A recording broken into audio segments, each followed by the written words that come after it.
It's an honor to welcome you to the CRPA Student Paper Contest and the ICRP Cousins Award session. For the first part of the session, you will hear the 4 Anthony J. McKay Student Paper Contest finalists deliver their presentation.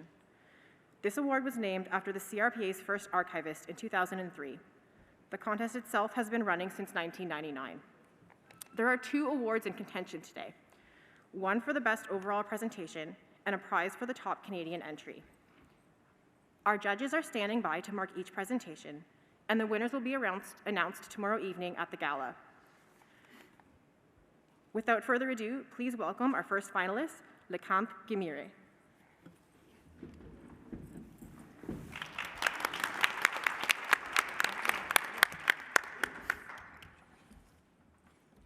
Good morning, everyone.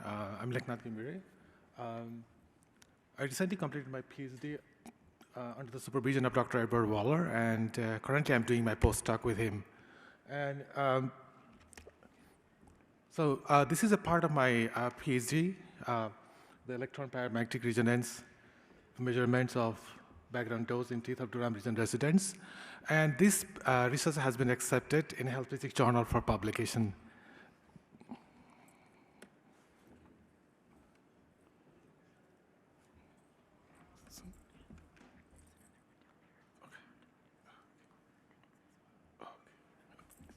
Okay, so general outline of my today's presentation.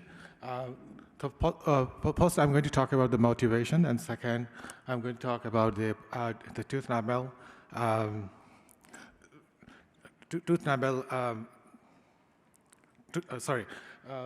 second, I'm going to talk about the tooth enamel dosimetry and why it is a proven technique, and then I will talk about the research objective and sample, and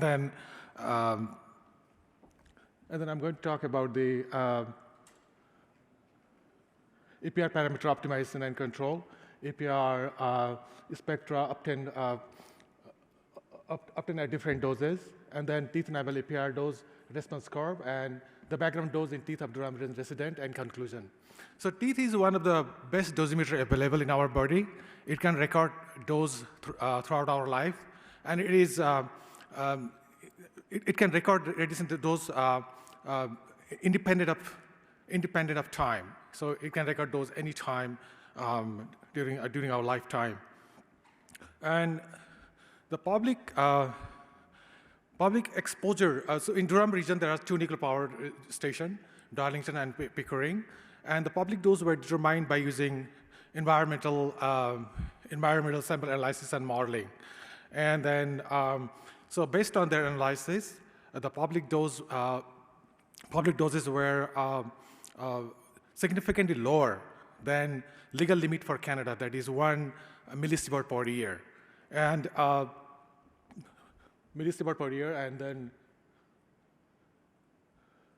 but the background dose for the Durham region are not available at this moment. So background dose means the dose from nuclear power plant as well as from other artificial sources.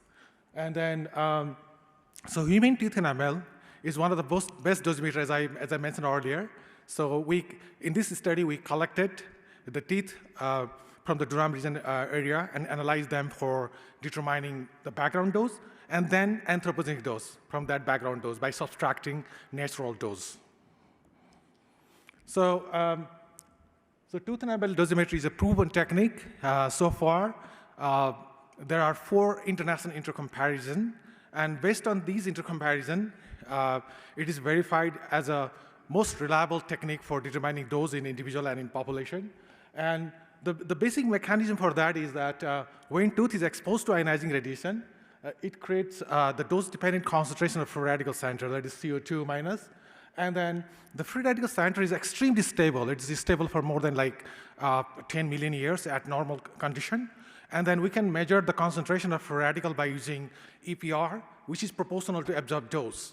And this technique is widely applied, both in case of the historical exposure and other chronic exposure situation, like, for example, in atomic bomb survivor and Chernobyl accident. So the research objective, For this research, there are two objectives. One is to determine the background dose in Durham region population by using EPR dosimetry with tooth enamel. And the second one is to determine the anthropogenic dose from that background dose by using EPR dose reconstruction process. So this one is here, the sample collection and preparation. For this study, we collected 64 tooth sample covering different age range and geographical location in Durham region area. And then we disinfected teeth by treating with 5% sodium hypochlorite solution for 24 hours. And then we separated the enamel from the crown from root by using a saw. And then that enamel was divided into buccal and lingual part. And we only use the lingual part for determining the dose to avoid the contamination from UV, the possible contamination from UV. And then we use the both mechanical and chemical process to completely separate the enamel from dentine, because enamel purification is very important steps for this type of EPR dosimetry with tooth enamel. And then we obtain the pure enamel by these processes, and then we cut that enamel into 0.5 to 1 millimeter grain size. That is the optimum grain size for this experiment. And then pure enamel obtained by this process was stored in a silica gel bed, in a silica gel bed container that is UV protected. And EPR spectra were recorded after storing sample for more than 2 weeks of sample preparation and processing. So EPR parameter optimization and control. So after obtaining pure enamel samples, we measure the EPR spectra at room temperature, and by using a Bruker EMX micro EPR spectrometer that was operated in X band, because we have other different band EPR spectrometer as well, like L band, Q band, but we use X band for this experiment, and we optimize this different the parameter, like microwave power, modulation frequency, modulation amplitude, line width, and all these different parameter we optimize before we formally started our experiment. And EPR parameter optimization and control are one of the most important steps for determining for quantitative low dose measurement in EPR dosimetry. And so after optimizing the EPR spectra, after optimizing EPR parameter, we measure the tooth enamel, and then we got the EPR spectra at different doses. Like here we can see in the 30 milligray, and here the 30 milligray, and this is 60 milligray, and this one is 5 milligray. And here we can see the dosimetry signal, which is come from that free radical ion, is distinctly visible and measurable. And this one here this is the native signal. It is come from the impurities. We don't need this one. It's an unwanted signal.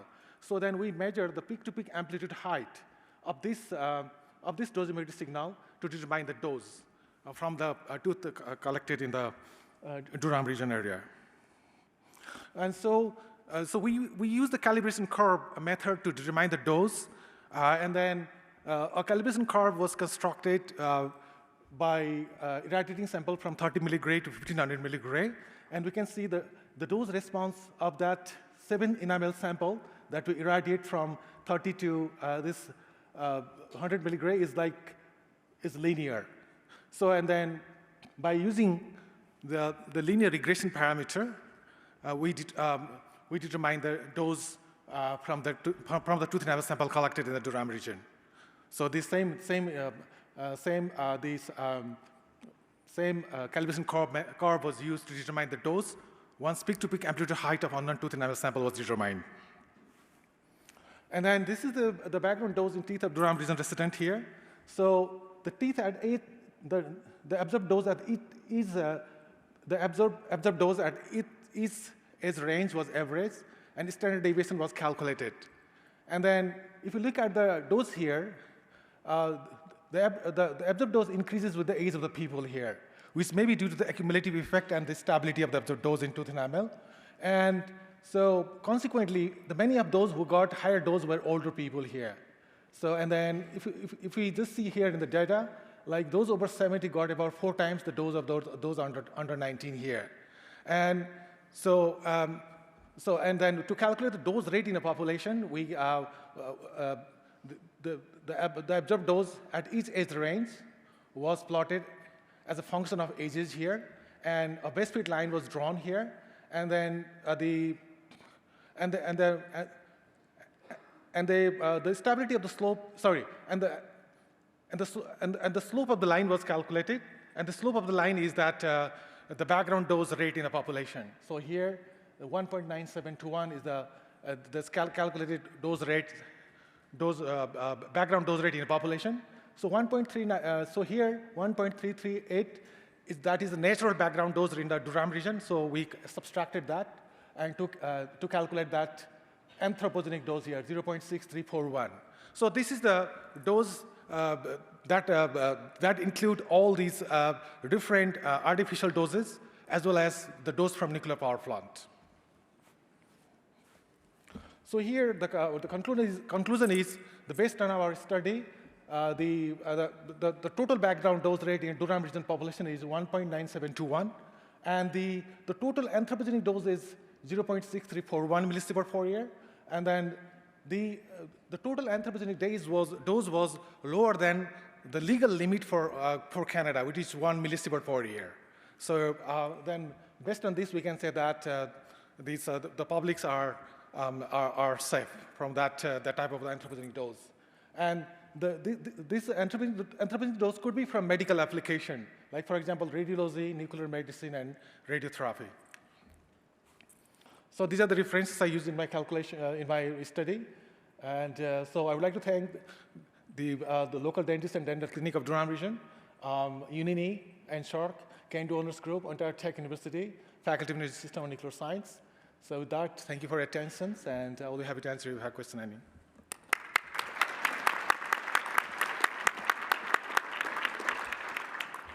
Thank you, Leknath. Unfortunately, right now, we're a bit pressed for time, and so we'll have to save questions till the end. Thank you very much. Thanks. So next up, I'd love to invite Shiwan Kim to the stage.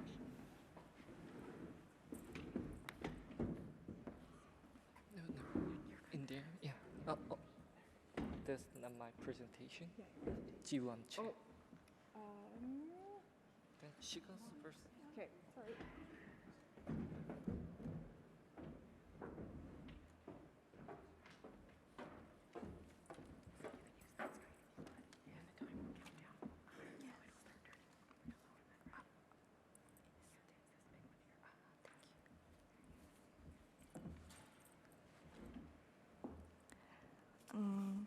Thank you so much.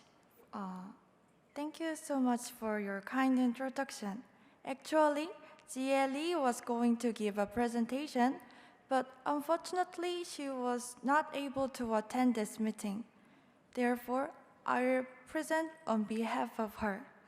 I'm Jiwon Che from Yonsei University, and I prepared the presentation about monkey phantom for radiation dosimetry. For using radiation, the effect on the human body by radiation should be evaluated. However, experiments using humans cannot be performed. Therefore, the effect of radiation is achieved through epidemiological investigations or animal experiments. For animal experiments, monkey may be the best animal to approximate human biological effects. This is because their organ structures, genomes, and metabolic methods are similar to those of humans.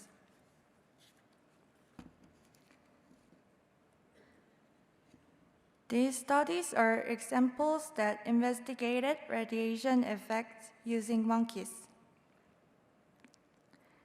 To evaluate the relationship between the radiation effects and observed dose, it is necessary to know the observed dose deposited to organ at risk.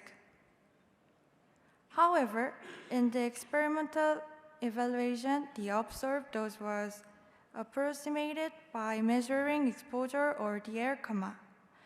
This approach may bias actual dose to the organ.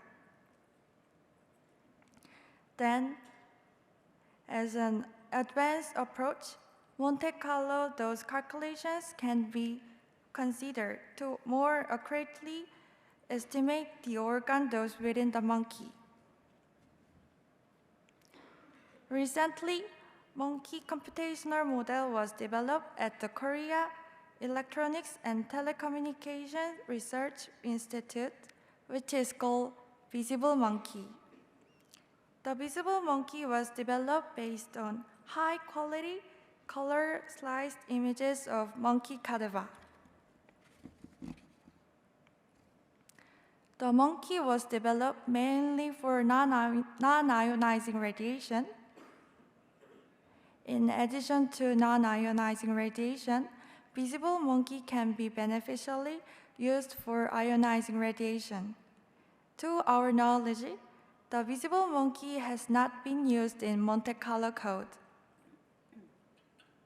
So, the purpose of this study is to implement Visible Monkey into 3 general-purpose Monte Carlo codes, MCMP6, PIT, and JANT4. Visible Monkey was provided by E3, 2 types of data formats, the voxel and polygon. We confirmed that the voxel format can be used in the Monte Carlo code. On the other hand, we found there are many defects in polygon mesh format, which means the current polygon mesh model cannot be used in Monte Carlo code. So in this study, we used voxel model only. The Visible Monkey do not provide the information about monkey tissue composition essential for Monte Carlo code. So, we used the material information of human composition at ICRU 46 report. The original voxel format consists of coordinates and organ numbers. These were reconstructed to data in a 3-dimensional array, and they were converted to the format of the Monte Carlo code. MCMP and PIT data were written by lattice card, and box-nested parameterization is used in JANT4. To calculate the external exposure dose, 28 energy photons were irradiated and calculated at 6 irradiation geometry.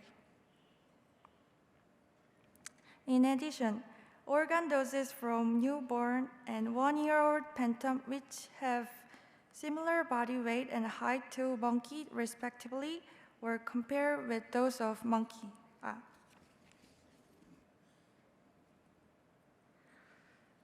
This is a cross-sectional image of the monkey phantom entered into MCMP. Similarly, the phantom was checked by using the built-in tool in PIT and JANT4. The observed dose to 6 organs in the AP direction were compared for each code. The differences by each code were less than 3% in general. The same results were found in stomach, lung, and bladder and gonads. It indicates that the Visible Monkey has been successfully implemented in each code. The organ doses of Visible Monkey for most cases show good agreements with those of the ICRP reference phantoms as shown in figure. In generally, the differences were below 10% despite greater differences observed only at low energies. It confirms that the visible monkey was well implemented in the Monte Carlo code, considering that the overall anatomy between the monkey and human is similar as expected. Nevertheless, relatively large differences were observed in some cases, especially in lateral irradiations. For example, the differences in the stomach doses between the monkey and ICRP pentam right lateral and at energies below 2 mega-electron volt were 1.2 to 3 times. It might be due to anatomical differences between monkeys and humans. We implemented visible monkey voxel pentam into 3 general-purpose Monte Carlo codes. Also, we observed dosimetrically good agreement between monkey pentam and ICRP pediatric pentams in general. These implemented results will be released to the public with journal publication in the future. Our work may help one who needs Monte Carlo radiation transport simulations with the monkey pentam to support and validate their animal experiments for ionizing radiations. We are currently working on development of high-quality mesh-type visible monkey at similar level with ICRP reference pentam. Thank you for listening.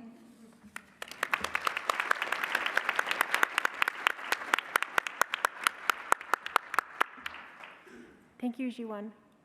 Do the judges have a question? We have time for one question.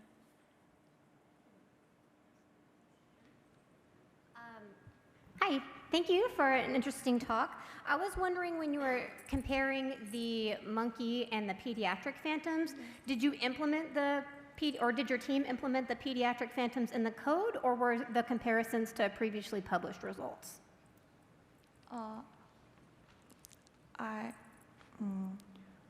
We calculated the pediatric phantom in Monte Carlo code directly. Okay, thanks. Great. Thank you very much. Thank you.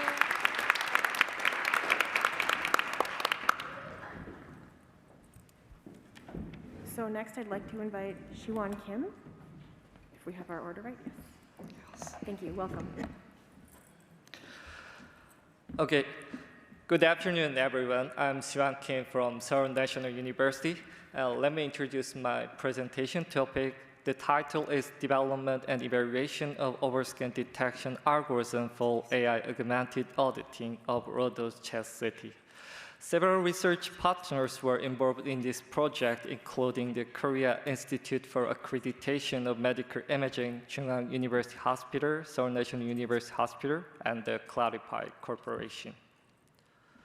The contents comprise of introduction, research purpose, materials and method, resultant discussion, and the conclusions. Auditing of city overscan is a crucial element of quality assurance in Korean National City Accreditation Program. Conventionally, expert radiologists carry out visual and manual inspection of patient scan images on several qualitative or quantitative metrics, so overscan audit is one of the most time-consuming and subjective tasks in image quality assessment. During the CT image acquisition, we could figure out that the CT scan range could vary slightly within or between hospitals.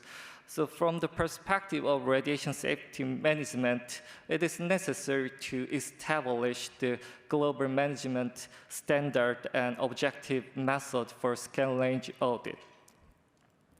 So based on these needs, to reduce the labor burdens on overscan audit and to minimize the additional radiation dose by the city operator, we present the AI-augmented automatic method for overscan detection in Rhodos Chest City.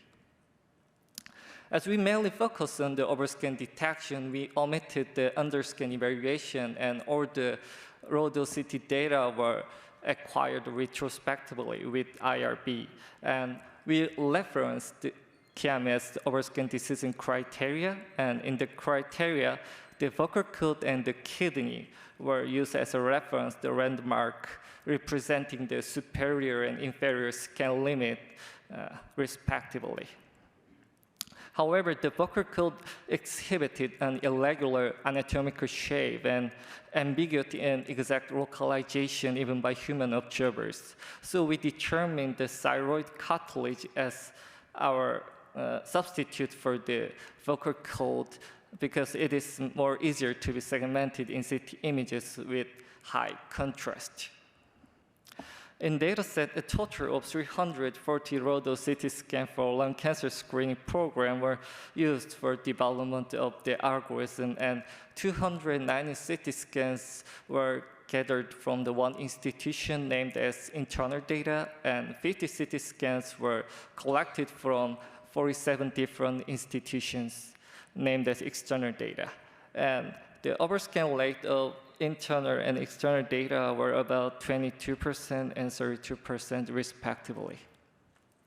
In decision algorithm, there are 3 stages. In the first stage, the deep learning-based AI segmentation was implemented with 2D-based UNet model, and the key imaging features were automatically extracted from the CT image by using the concatenated encoding-decoding U-shaped architecture. After that, the randomized binary masks were transmitted to the second stage. In the second stage, there are 2 determination branches based on the landmark type, and each branch comprised of a rule-based logical operation reflecting the human decision-making process. And after the logical branch processing, the identification information was acquired, and the Boolean type data of information A to D were transmitted to the last stage. In the last stage, the final determination of scan direction and its length was made, and when the Boolean type data information was given to the algorithm, the scan direction was logically calculated with OR gate logic. And after finishing the audit procedure, the algorithm alerted the scan range status. In evaluation, to evaluate the performance, we used the 4 metrics: AU-ROC, sensitivity, accuracy, and specificity as metric. And for robustness evaluation, we used the logistic regression analysis for 5 potential variables. And in dose evaluation, we used the excessive effective dose as defined in this formula. And the conversion factor was referenced from the report of AAPM task group in 2008. The figure shows the receiver operating curve of the algorithm, and the AU-ROC value were 0.97 and 0.99 for internal and external data respectively.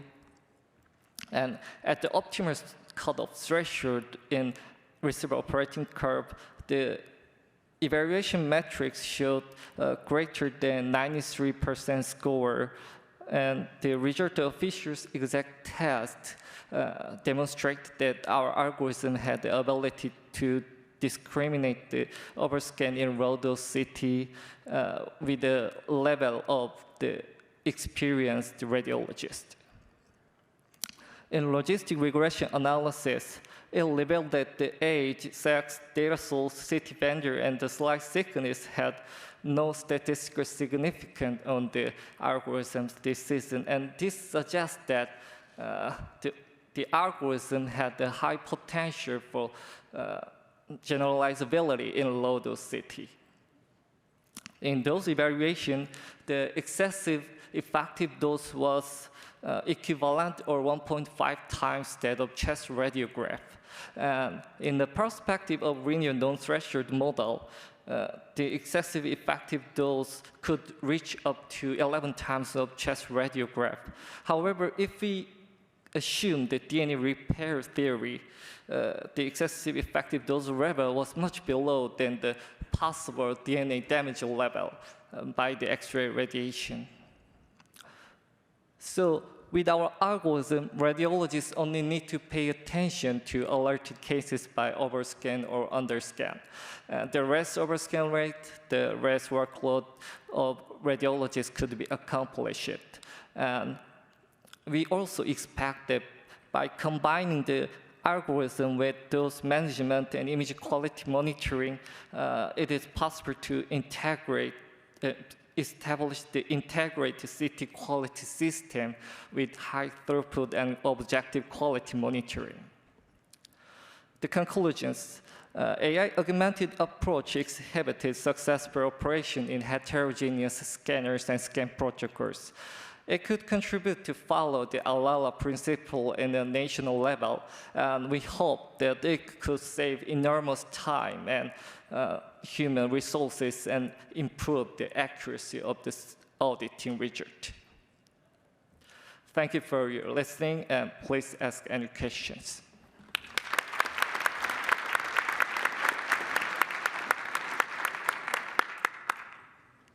Thank you very much. And judges, we do have time for a question. Julie? Thank you so much for your excellent presentation. Thank you. My question is surrounding, if we kind of take a step back and look at the national landscape for your specific study, did you consider any national level reports or international level reports like the recent UNSCR medical exposures document to kind of situate your research with what's going on internationally right now? Actually, not pretty deep investigation, but in other research, I saw that this is the retrospective research. I mean, the other research tries to approach with the prospective way. They want to prevent the overscanning before the CT scan. But our study mainly focused on the after scanning situation. So for the future step, we need to more investigate on the prospective direction before the actual CT scan. Yeah, thank you. Thanks very much.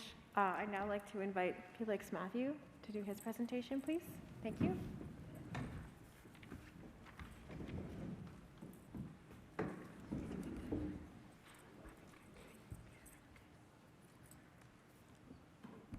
Thank you. I'm going to talk about an exploratory project that we do in our lab. I'll start with some context. So in 2016, Bejadi et al. Published this very interesting paper, which for the first time identified mutation signature of ionizing radiation in tumor. And I know many of you may not be familiar with the term mutation signature. Mutation signature essentially refers to distinguishable patterns of mutations in the genome of a tumor cell. And this is how they found it. Bejadi collected tumor samples from patients, and some of these samples were radiation-associated tumors, and some other were radiation-naive tumors. And if we take one tumor, a single tumor from the bunch, which can be either a radiation-associated tumor or not, you can see these cells are essentially copies of each other in a tumor. And if you look at the mutational profile of these cells, they are pretty much identical on all the cells. And in such scenarios, you can use bulk cell sequencing to identify these mutations and analyze them. And that's exactly what Bejadi did. He analyzed all the cells, all the tumors, and radiation-naive tumors, and he found the following. He observed in radiation tumors, there was a significant increase in the number of large genomic deletions compared to radiation-naive tumors. That's what I'm showing here. This is a very interesting finding. And then we can use this information to discern tumors that are radiation-associated from the rest. So Bejadi called this a mutation signature of ionizing radiation. And this got us thinking that if we can discern radiation tumors from the rest, is there any way that we can identify mutations associated with high LET and low LET radiation? Particularly, we were interested to see if there will be any difference in the mutations from neutrons compared to photons.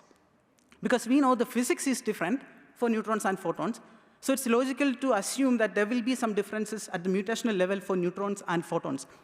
But we did not have tumor samples like Bejadi had, so we couldn't do the same thing. So we proposed irradiating healthy human cells in a Petri dish to induce mutations and then analyzing it instead. And we can use photons and neutrons for this experiment and then compare to see if there is any differences at the mutational level. So that's exactly what we tried. To do this, I mean, there's an issue with the approach. And unlike a tumor sample, irradiated group of cells is heterogeneous, meaning because of the stochastic nature of radiation interaction, the cells that are exposed experience radiation differently. So their genomic profile will have different mutational profile in independent cells. So bulk cell sequencing, like Bejadi did, won't work for our sample, because bulk cell sequencing analyzes the sample as a whole, as a bulk, sort of averaging all the cellular data. So instead, we decided to analyze cells individually using single-cell sequencing. But this has never been done before, so we were not sure how this is going to be experimentally. Idea was good, but we didn't know. So we irradiated cells with photons, or different doses of photons, as a first step. And then we incubated these cells for 24 hours. Subsequently, we sequenced these cells using single-cell sequencing and analyzed large genomic deletions in the cells. And this is our preliminary result from this experiment. As you can see, we found that single-cell sequencing can reveal a dose-dependent increase in the number of large deletions in the cell. This was reassuring. However, this is still a preliminary result. We are now trying to repeat the experiment to validate this finding. And in the meantime, we also did single-cell irradiation simulations. So our group built this single-cell geometric nuclear DNA model for Monte Carlo simulations in Topaz and Bio toolkit. This model is published open source, so I'm not going to talk about the model per se. And in the simulation, we used same doses as with our experiment. And then we scored number of DNA cluster damages in the cells. A DNA double-strand break cluster is essentially a group of damages, DNA damages, that are within 40 base pairs of each other with at least one double-strand break as a part of the damage. This is our finding from the simulation. As you can see, there was a dose-dependent increase in the number of complex double-strand break clusters in the cell, both for photons and neutrons, but there is a distinguishable difference between the photon and neutron data. Although we can't compare this quantitatively with our experimental data, we wanted to see how they compare qualitatively. So I compared our simulation data with the experimental results, and this is what we found. As you can see, there was a reasonable agreement between the experiment and the simulation for the photon data. We haven't irradiated our cells with neutrons yet, but still, this is predicting that if we were to do a single-cell sequencing experiment with neutrons, we will be able to see a distinguishable difference between photon and neutron data. So that's the exciting bit. I'll summarize. In summary, we believe we will be able to discern mutations based on the radiation type involved using single-cell sequencing technique. We have performed single-cell sequencing on photon-irradiated cells, and we found reasonable agreement between simulation and experiment. Data is still preliminary. We are now repeating the experiment to validate the findings. But if we can confirm these findings, then I believe this will open up new avenues of research. We can use single-cell sequencing to learn about carcinogenesis and mutation signature of radiation. We can use single-cell sequencing to identify radiation type involved in a biological data. And think about a radiation accident or a nuclear bomb attack, and then you want to see what radiation is in play, and you can use this technique. We can develop new biodosimetry and risk predictive models using single-cell sequencing technique. with that, I would like to conclude. I would like to thank my supervisor, Dr. John Kilday, and all the team members in this project. Thank you.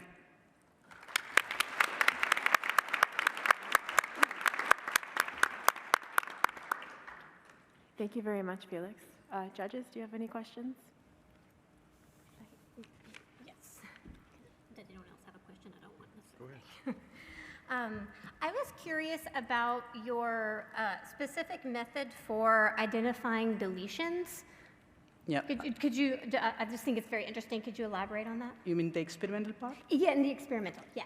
Right. So we irradiate the cells with photons, and we then take this sample to our genome center to sequence them. So we can look at the whole genome of the cell and see where are the large deletions happen. We have a reference genome for the cell that we use, so we can, with high accuracy, see how our cells compare to the reference. And then if there is any difference, then that's a mutation. Gotcha. Thank you. Yeah. Thank you very much for your interesting talk. I was wondering, everything seemed very smooth. Did you have any challenges with your research project? And then if so, how did you work through those? Many. Yeah. Many. I'm still struggling with technical issues. There are so many. I guess financial aspect is one. Single-cell sequencing is very expensive. Then doing the sequencing itself is very, very difficult. It's not straightforward. There are errors all the time. Like you have to, it fails so much. The procedure never works sometimes. So that's another. Great. Thank you very much, and congratulations to all of our finalists. I hope this has been very interesting, and I hope that you will all meet our students during coffee and lunch to discuss further, because I think this has been very interesting. And before our 4 Anthony J. McKay students and judges leave the stage to make room for the Cousins Award finalists, we have a little gift for them from Bog McDonald. So.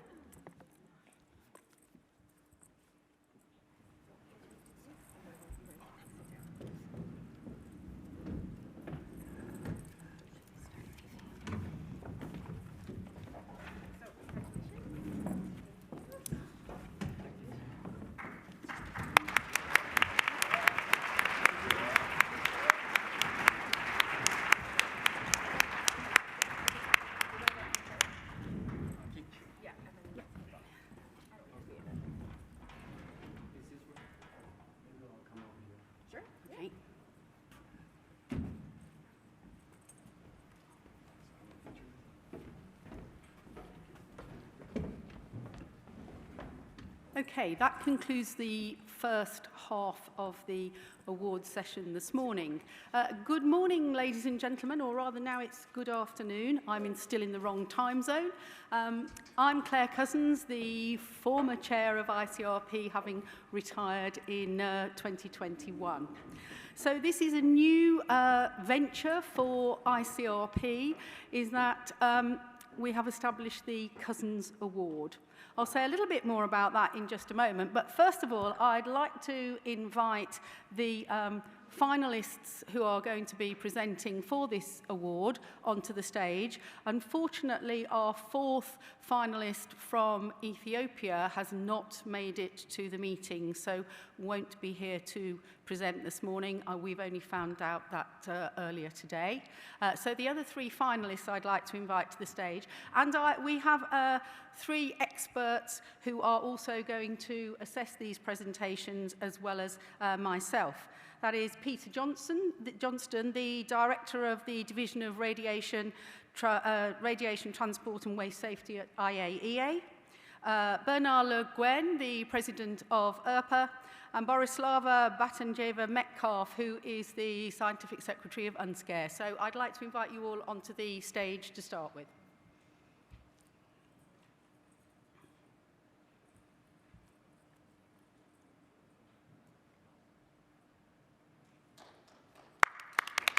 Please, the finalists who are also making the presentation, please come to the stage. Do we have some? Yes, they're on their way. please sit wherever. Yeah, yes? Here, I can hand this over to the chat. Thank you.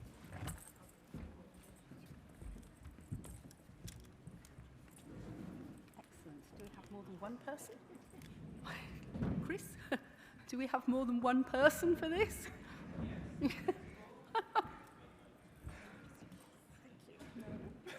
Right. Okay. Right. Okay. All right. Well, we might be having a much shorter session than maybe we first thought. It's been an honour and privilege for me to work for ICRP for 20 years, from 2001 until 2021. And throughout my working life, both as an interventional radiologist and obviously as part of ICRP, tried very hard to teach, train, and encourage young professionals. And so that's why I thought it was appropriate that I give something back to ICRP, having retired. So have actually established this award, and it is for young scientists and professionals, particularly those within the first 5 years of their postgraduate degree. And the idea being that this will be presented at the symposium every 2 years. Well, as I say, we had shortlisted 4 presenters here, so whether or not we're going to then find any of the others, I don't know. Can I just ask, are you Sarah? No, you're not. You're Luana, right? Okay, because now my program seems to have changed quite considerably. Okay, well, we will move on and actually hear from who is present. So, Luana is from Switzerland, and she's going to talk to us about the impact of different neutron RBEs on the all-solid cancer radiation incident risks obtained from the Japanese A-bomb survivors' data. I was going to say you have 8 minutes to present and 2 minutes for questions. It might be that you've got half an hour to present and can have about 15 minutes. Hello, right. Excellent. We have a second person. Good, right. Okay. Not to worry, Luana is going to present first. So could we have the slides, please, for Luana? Okay, so thank you for the opportunity to present my work here at the symposium. I am going to talk about the impact of different neutron RBEs on the all-solid cancer radiation incidence risk obtained from the Japanese A-bomb survivors' data.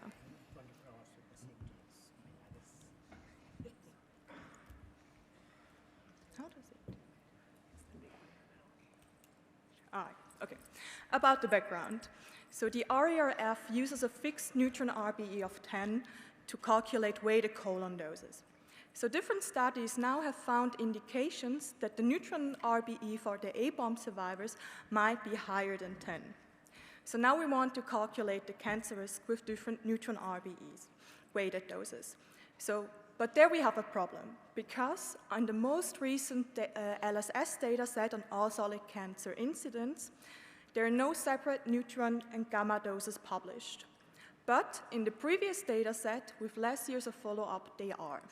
So we had the idea to develop a model for risk ratio variation with RBE based on the older data set that models the risk change with RBE and can then be applied to the most recent data set. We published the first model last year, which fits the ratio of risk calculated as a certain RBE and an RBE of 10 as function of RBE, so that this ratio model can then be applied to adjust the risk obtained with the most recent data, which cover only the neutron RBE of 10.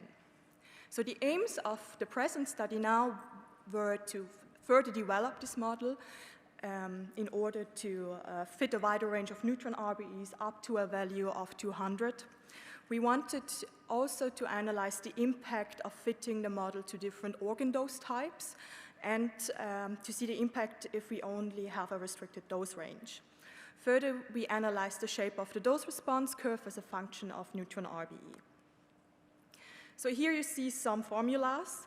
I just want you to get the idea where we want to put the RBE as a parameter into the model.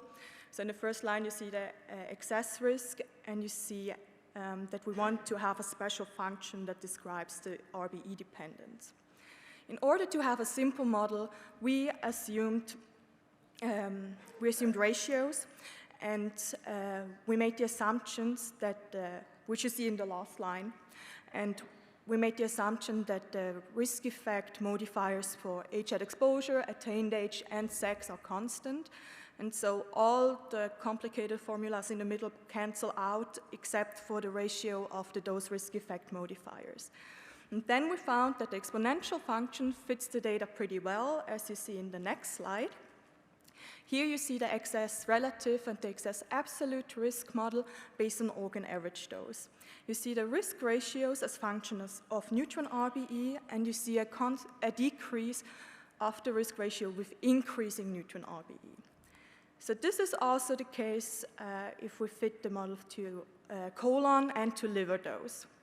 So we have a reduction in the excess risk coefficient per weighted dose of 50% for a neutron RBE of 110 using organ averaged, 190 using colon, and 130 using liver dose.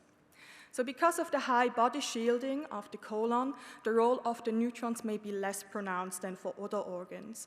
So therefore, it might not be the best organ to estimate RBE. So therefore, we recommend to apply the model based on organ averaged or liver dose in the present study when all solid cancer risks are calculated. So in this slide, you see the results for the model if we only use those entries below 1 gray. You also see that there's a decrease in the risk ratio with increasing neutron RBE, but it is less pronounced than before. This means also that the 50% risk reduction arises at higher RBEs than before. So therefore, if all solid cancer risks are calculated in this specific dose range, we recommend to use also this specific model. However, we have to keep in mind that this is an empirical model, and ideally, the separate neutron and gamma doses for a selection of organs would be publicly available. So as a next step, we had a look at the shape of the dose response curve. Therefore, we fitted a linear quadratic dose response model, and we had a look at the curvature, which is defined as the ratio of the quadratic and the linear dose risk effect modifier. You see here the result for males based on organ average dose. And you see the curvature as function of neutron RBE. You see that the curvature decreases and becomes significantly negative at higher neutron RBEs. And this is also the case for females and for the other organ dose types considered in this study. So the linear quadratic dose model becomes significantly negative for an RBE of 80 for males, 60 females for organ average dose, 140 males, 110 females for colon dose, 100 for males, and 180 females using liver dose. So what do we see? We see that using a higher neutron RBE than the traditionally used RBE of 10 changes the shape of the dose response curve. So therefore, if a higher neutron RBE of 10 is applied in cancer risk calculations, we may have to think about adapting the shape of the dose response curve from linear to linear quadratic. And this application of a linear quadratic dose response curve will then lead to a decrease of the cancer risk, especially at high doses. This is illustrated in this figure, where you see the excess relative risk as function of dose calculated for different neutron RBEs. And you see that the excess relative risk using a neutron RBE of 200 is much lower than using the neutron RBE of 10, especially at high doses. So this indicates that the excess incidence risk calculated by the ICRP are overestimating the risk since they consider a neutron RBE of 10. So summarizing, we can say that if a higher neutron RBE than 10 is applied, the all solid cancer combined incidence risk decrease. So if we use a linear quadratic dose response model, the curvature of the dose response curve becomes significantly negative at higher RBEs. And this negative curvature leads then to a reduction in the risk coefficient per weighted dose, especially at high doses for both genders. And these results indicate that the RERF overestimate the excess risk when using a neutron RBE of 10 in calculating risk for all solid cancers combined using colon dose. So it would be great if the RERF would consider to redo this analysis with the most recent data available in order to provide the most accurate risk estimates possible, or to add the separate absorbed neutron and gamma doses to the already published data sets in order to allow other researchers to investigate the role of the neutron RBE further. Another important point for the future should be that the neutron RBE should be included as a parameter into sensitivity analysis of cancer risk calculations which use the LSS data. So all the content of this presentation and many more details you can find in our publication called Assessing the Impact of Different Neutron RBEs on the All-Solid Cancer Radiation Risk Obtained from the Japanese A-bomb Survivors Data. And I want to thank also my co-authors Linda Walsh and Werner Rühm at this place, and also for their support in the last 3 years. Thank you very much, and thank you for listening.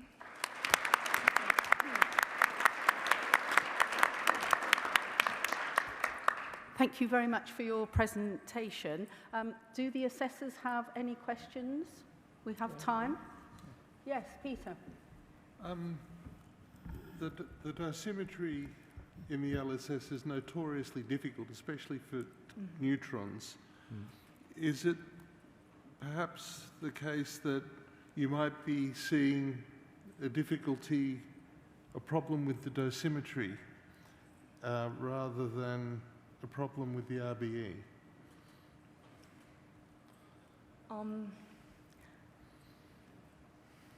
I mean, the dosimetry is a problem, but it's not. There have been studies that showed that there are different impacts of gamma and neutron doses separately. And there's many studies that show that the neutron RBE is higher, or indicate that the neutron RBE is higher than the value of 10. So what we did now is just to see what impact would this higher neutron RBE actually have on the cancer risk calculations if it were higher. Okay, that answer your question? Well, first of all, we can imagine the consequences of your research is very, very important. So it's clearly a very important topic, and the question around neutron and Hiroshima, Nagasaki, and the lifespan study is a whole question, and it's very interesting to have a new look on this study. There is one point that was not so clear for me when you were not able. So you explain well with a Preston study. You have the occasion to separate the two exposure. But what could be the consequences about the fact that the application of neutron RBE value higher than 10 reduce the risk estimate per unit? Is it means that for the gamma, you have to, when you have the total risk, you have to increase, or it's completely different? You understand what I mean? Because at the moment, you have a double exposure. And when we estimate the risk, you have the total risk. So if you decrease for neutron, what will be the consequences for the estimation, for the assessment? Is there also an uncertainty related to gamma exposure or not? Because at the end, you have only one exposure. You have the neutron and the gamma. This is the total exposure. Yes, like the total dose that is used for the risk estimates. Exactly. Yes, is based on the gamma dose plus the RBE times the neutron dose. So I'm not really sure whether I get your question. Well, because one of the questions was to estimate exactly the weight factor for neutron. And you will explain that the risk is decreased per unit, as you well presented. So now, taking into account this fact, what are the uncertainties and particularly the part of the neutron and the part of the gamma for the lifespan study. You understand what I mean now? It's, well, because there are consequences if you think that there is a decrease of the risk. Yes. And so, well, we have to estimate the part of the neutron and the part of the gamma. Both. And now, due to the fact that you observe, you think that there is you have to decrease the risk, the RBE, you have to decrease the risk. So, do you think that the neutron part is lower importance than the gamma, or what is, if you compare the double risk, due to the fact that it's a double exposure?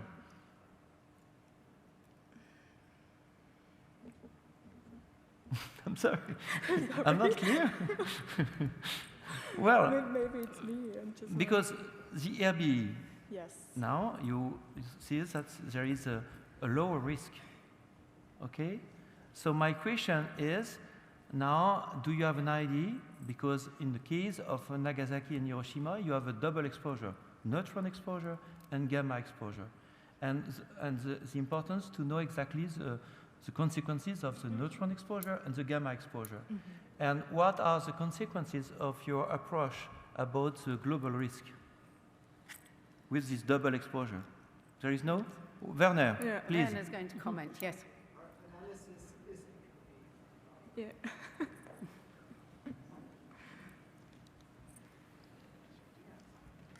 Sorry to step in. So her analysis already includes the weighted dose. So Oh, she only uses, the weighting? Yes. Okay, Yes. Sorry. Okay. That's why. Right. Okay, only the weighting. Thank you. Anyone else? No. Can I just ask then, obviously you've done this work on the colon, are you on the neutron RBE? Are you actually looking at other organs? How are you going to take your research forward now? We're not looking at other organs because the data that we have is actually limited. The only other organ doses which have published separate neutron and gamma doses is the one on bone marrow. Sure. But for this all solid cancer incidence analysis, this was not a good organ to choose. Yeah. No, what we thought of doing as a next step is actually analyzing the mortality and data to have a look if this covers or not. Sure. Yeah. Okay. Thank you very much. Thank you for your Thank presentation.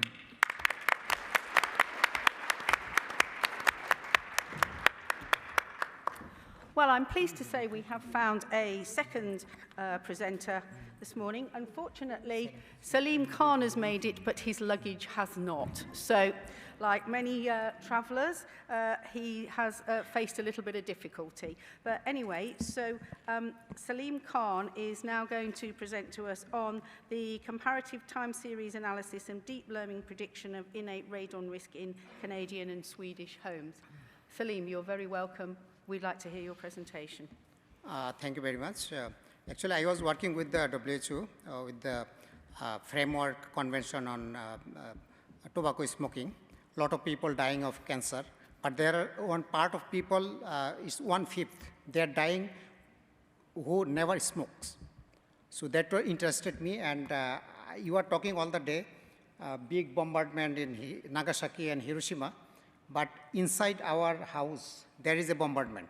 Inside our lungs, alpha particle bombardments are happening all the moment from radon. So I was interested to highlight on that. So we applied the comparative time series analysis and deep learning prediction to assess and evaluate the radon health risk in Canada compared to Sweden. I'm a medical doctor. I also as a public health expert working with the WHO and UNDP. And I did PhD from Ottawa University and 2 fellowship at the University of Calgary. I did also postgraduate studies in AI, application in health research. Next. So, next, yeah, okay. Okay, actually we spent over 90% of our time inside house or inside the building. So I want to say that it's a major determinant of population health, especially in cold countries like Canada and USA and other European countries. And you know that more than half of the radiation that is happening naturally is coming from radon. And it's entering our houses, all the buildings, through all these channels, even through water. And once we inhale, it enters directly to the lungs, and this is the alpha particle bombardments directly on our DNA, and that causes mutation, and it can lead to cancer. So that our kids, women, and indigenous and lower socioeconomic people who live in the basement or ill-ventilated houses, they are at higher risk. And most concerning is that our children, they are 3 times the relative risk than others. So in 2019, about 30,000 Canadians, they died of lung cancer, and 1/5, that is about 6,000, were non-smoking people. And among these 6,000, 3,200, they died, and they never smoked, only in Canada. So my project was to evaluate the risk from exposure to indoor radon gas, and we analyzed the build structural data, human behavioral data, and compared that, simulate that in models with environmental data, geological, atmospheric, and other environmental data. And we compared Canada with Sweden. Why? Because the climatic and demographic similarities, and also there is a epidemiological lung cancer prevalence, and also smoking rates are similar. And Sweden has a big success in this field. So it was an interdisciplinary initiative with the School of Medicine and School of Engineering and Architecture at the University of Calgary. And our objective was to engineer out radon from our built environment and to ensure indoor air quality and to prevent lung cancer. So the research question that we posed was how the risk evolved in these 2 countries since 1945 till date. And we predict also for the next 100 years, but they say that it should not go too far. Then we limit it within 30 years. And we compare and contrast all these variables. So I'm presenting in short. The methods that we applied was radon test results. We linked to all these variables, and that the matrices were collected through a comprehensive survey. And we got ethics approval from University of Calgary. We had 42 variables from more than 25,000 Canadian houses and 38,000 Swedish houses. And we applied ARIMA model, that is autoregressive integrated moving average for time series analysis. And we applied deep machine learning LSTM model, that is long short-term memory that can prevent feedback and memory loss. People who are expert, they will understand. I'm not going deep into it. So the results I'm presenting here, that all the dots in this dot plot, they represent individual houses in Canada and Sweden. You can see the trend. Somewhere 80 years back, it was almost the same. But suddenly, in some places, it coincides. And then in Sweden, the level was decreasing. Sorry, how can I go back? And can I go back? Yes. Here? Oh, yeah. Okay. And then to show it more clearly, we divided the regions in Sweden and Canada into 3 regions. Norrlands, Svealand, and Gotland in Sweden. And Canada, we divided Northern and Pacific, 1 region, Prairies, the other region, and Central and Atlantic, the 3rd region. And you can see, overall, the level in Canada, it was more than 100, 148, and in Sweden, it was 124. And geometric level was 66 and 98. And overall, in all the regions, in Canada, it was higher. And prairie region was found the highest level of radon. And we also split it into the housing types, and we found the single detached house has the highest level of radon, both in Canada and Sweden. That is significant. And then came the duplex, and then row houses. And then we, in the 3 range brackets, below 100 becquerel per cubic meter, 100 to 199, and above 200. So we saw that through this analysis, what we came out was that in Sweden, 1 in 24 houses had the chance recently, from 2011 to 2020, to have the radon level more than 200, but this prevalence was 1 in 3.5 in Canada. That is 8 times higher in Canada, more than. So we showed these time series trends. You can see in 1950 to 70, the radon level in Sweden was higher than Canada. But it converges in 1980, were almost the same, 103 and 96. But from there on, from 1980 to 2020, these 40 years, what happened?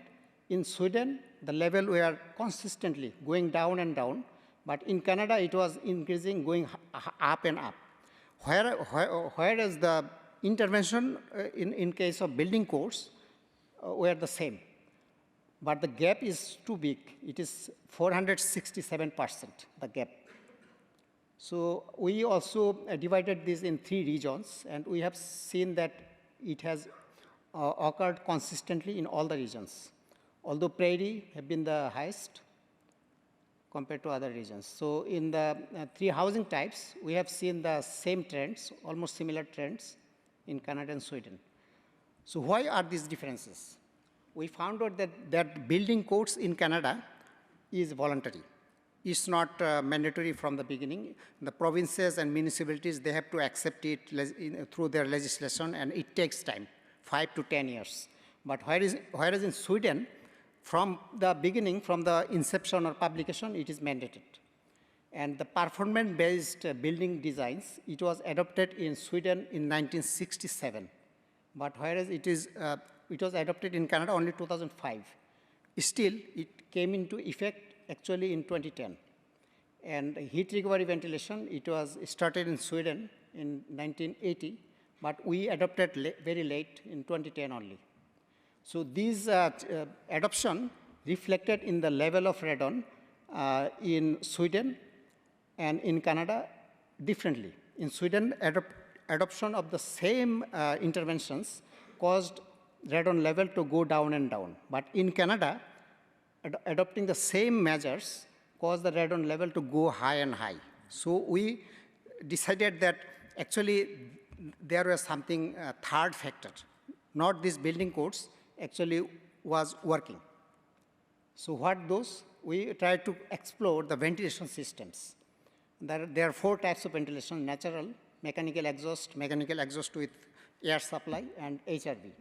But we didn't see any difference. In Sweden, all the ventilation modes, they were consistent with lower level of radon, that is lowering trend. But in Canada, it was always going up. So we also then decided that HRV is not also effective, something that we could adopt. So in 2010, Canada also adopted 3 building code measures. We mandated the slab depressurization, washing of the concrete to reduce the fine particles so that radon gas cannot enter, and also putting a plastic vapor in between the concrete slab and gravel. But these actually didn't work. We took 10 years previous and 10 years after radon level for all the 3 regions and for all the 3 types of houses, pre and post. But we didn't see any significant difference. That means these building codes were not working. And we were going with something that are ineffective. So we also use this deep learning model to predict radon for the next 30 years. And the last slide. So we saw that the Swedish level will go minimum, even value 15, whereas the Canadian level will go up to 175 and more. So there is one thing that is different in Sweden and Canada. The Swedish houses, they are heated by water. They use the soil gas, biogas, to heat water and send this heated water to heat the houses. But in Canada, we use forced air ventilation with natural gas. This forced air, it has to force the heat upstairs and upwards. So this has something to do with the ventilation that create a stack effect that attract soil gas to enter the house. So this is something that we should think of in Canada. So to conclude, that Canadian and Swedish radon level have been changed substantially over time, but in different direction. Building codes didn't work, and we eliminated the bias carefully by random selection and excluding blue concrete that were in Sweden, not in Canada. And we tested only the unmitigated houses. But still our study had limitation that we depended on the willingness of the occupants. And we have a lot of data from prairie other than other regions. And these are the limitations. And future research, what we actually plan to do in a simulated artificial housing structure, we want to test how the ventilation and heating system, along with other build matrices, how they work. So this is something we want to do next. So I am grateful to my supervisors, colleagues, and these funders. And I thank you very much for your time, for holding with me. And yeah, these are the references. Thank you very much for your presentation. Assessors, do you have questions? We have actually got a third presentation via recording, but we can take a couple of questions. Yes. Yes, Borislava, yes. Questions are welcome. Because it was 4 years I did the work, so I have to present only in 8 minutes. Yes. So yeah, Okay. but I will have some more time to talk if you have any question. Yes. Yeah. Hang on a second, Borislava is going to ask you a question. Yes. First of all, thank you very much for the very comprehensive presentation. Just one question. You mentioned one of your slides, variabilities, and I guess probably uncertainties. So my question is, can you just elaborate on the variabilities and also the uncertainties? How did you address them, and do they have any impact on the conclusions? Thank you.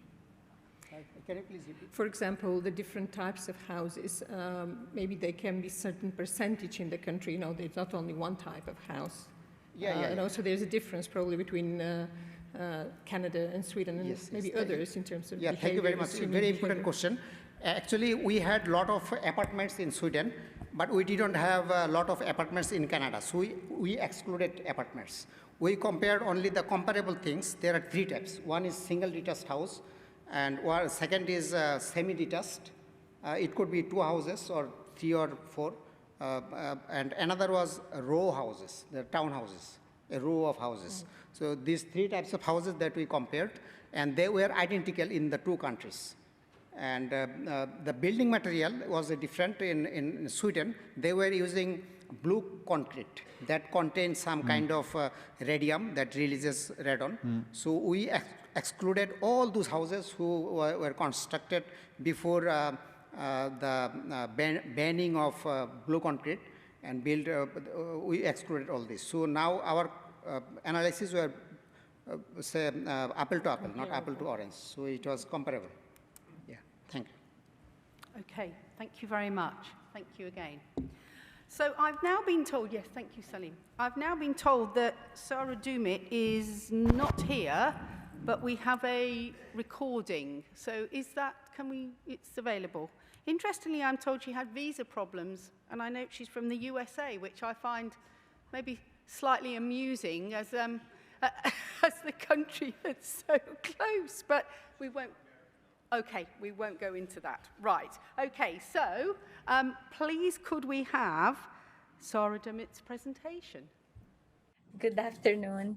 My name is Sarah Dumit. I am absolutely honored to be here with you today. I thank the ICRP for the opportunity to present my research to the judging panel and the audience. The title of my research is Tools for Effective Communication with Radiation Workers, Improving How to Listen, Relate, Empathize, and Communicate Internal Doses. Why is effective communication so important? It is essential in any job involving interactions with other people, especially radiation workers. Communication is vital in high stress situations. Individuals may not be able to process everything, they may only focus on negative information. Occupational internal dosimetrists have special communication requirements. We must communicate internal doses or internal dosimetry concepts to RED workers, regulators, family members, and medical staff involved with the treatment of radionuclide intakes. Part of the problem is that radiation has a long history of negative connotations. Even certain cartoons we grew up watching portray a negative image of radiation. Also, internal dose is often viewed as scarier than external dose, even when orders of magnitude smaller than routinely acquired external doses. Poor communication skills can make the problem worse by causing misunderstandings, anxiety, fear, disengagement, lack of trust and respect. Part of the solution is for us to learn the basics of effective communication, which include mistakes to avoid, such as use of jargon, providing too much information at once, known as force feeding, scripted speeches. Also, to have self awareness, awareness of our shortcomings. Take responsibility for how we communicate. Relating, be aware of the person with whom you are interacting. Listening, as Alan Alda says, listen with your eyes, ears, and gut. And empathy, the ability to understand and share the feelings of another. Most importantly, we can learn from experience. We can learn from experienced occupational internal dosimetrists who had numerous opportunities throughout their careers to communicate internal doses. And this is the core of this project. For this study, we interviewed a total of 11 occupational internal dosimetrists. Eligibility requirement was a minimum of 10-year experience as an occupational internal dosimetrist in the US. Interviews were conducted via an online questionnaire. This short presentation can only show some of the results aggregated and summarized. I wish I had more time with you today. Participants voluntarily agreed to share their experiences and provide relevant advice to the current and next generation of occupational internal dosimetrists. And also, they agreed to have their names associated with their answers. So this is a non-anonymous study. This study was approved by the Central DOE Institutional Review Board in 2021. Here are the stars of this project, our study participants. 11 participants: Cheryl Antonio, Luis Bertelli, Liz Brackett, Mitt Findlay, Bill Inkrit, Tom Labone, Mira Long, Dave McLaughlin, Gus Potter, Muddy Scharf, and Tom Waters. Over 300 years of combined experience. Regarding the online questionnaire, it had 15 questions. For example, what is the most challenging aspect when communicating internal doses? What advice could you give to young occupational internal dosimetrists or those entering the internal dosimetry field? We also asked about the experts' experiences, various scenarios, and main lessons learned when, for example, communicating to a pregnant worker the internal dose to her fetus and herself, communicating a relatively minor internal dose to a worker that was too anxious, and many other questions. Study main findings can be summarized in 3 points: establish trust, educate, and adapt. It is important to establish trust not only with ready workers, but also management and regulators before a nuclear emergency happens. It is important to routinely and constantly educate the workers about internal dosimetry concepts, and communication methods and interactions must adapt to the situation and the individuals involved. And here are some quotes from the experts. Cheryl Antonio said, "It is the question that they are not asking that is causing the anxiety. Find a mentor and, most importantly, reach out to the internal dosimetry community." Luis Bertelli said, "Don't be ashamed of your deficiencies. Tackle them one by one. My constant and very personal interaction with people were my best training." Liz Brackett said, "I had the opportunity to sit and chat with them frequently for a while. Make sure you have all the facts of the case before speaking with the concerned individual." Mitch Findlay said, "In cases of internal exposure, don't forget that is another human being that is being affected, so be empathetic." Bill Ingrid said, "Remember, a real human being is at the other end of your assumptions and calculations. Be honest and compassionate. Don't take yourself too seriously. We are all humans." Tom LeBon said, "Treat everything you do, write, and say about an event, no matter how minor, as if it was going to end up in the local newspaper for the world to see. Remember that once trust is lost, it is very difficult to regain." Mira Long said, "Try to identify your limitations, which may mean you have to listen to criticism. If you find you have difficulty in an area, don't be afraid of asking for backup or mentoring." Dave McLaughlin said, "It is essential that the internal dosimetrists maintain credibility with all interested parties and be seen as a provider of truthful, accurate, and unbiased information." Gus Potter said, "Take advantage of the experienced dosimetrists around you. Also, know the science and the math behind what you are doing so that you can have confidence in the results you are communicating." Muddy Sharfy said, "Without the soft skills, it is almost impossible to get cooperation during major investigations with the workforce and management. It is those soft skills that make the difference between a collaborative effort and a divisive effort." To conclude, Tom Waters said, "Every dosimetrist needs to assume that the communication responsibilities will fall on their shoulders and prepare themselves to the greatest extent possible." With that, we thank all study participants for sharing their experiences and for their willingness to support the next generation of radiation protection professionals. I thank the ICRP once again, I thank the jury, and I thank the audience. Thank you very much. Bye-bye.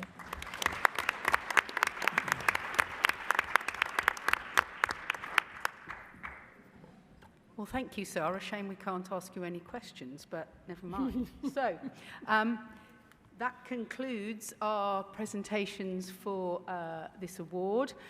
Like the CRPA student paper, the result will be announced and the presentation will be made at the gala dinner tomorrow evening. So it's just down to me to thank our presenters, to thank very much the assessors, and to say thank you all for coming and listening. Thank you.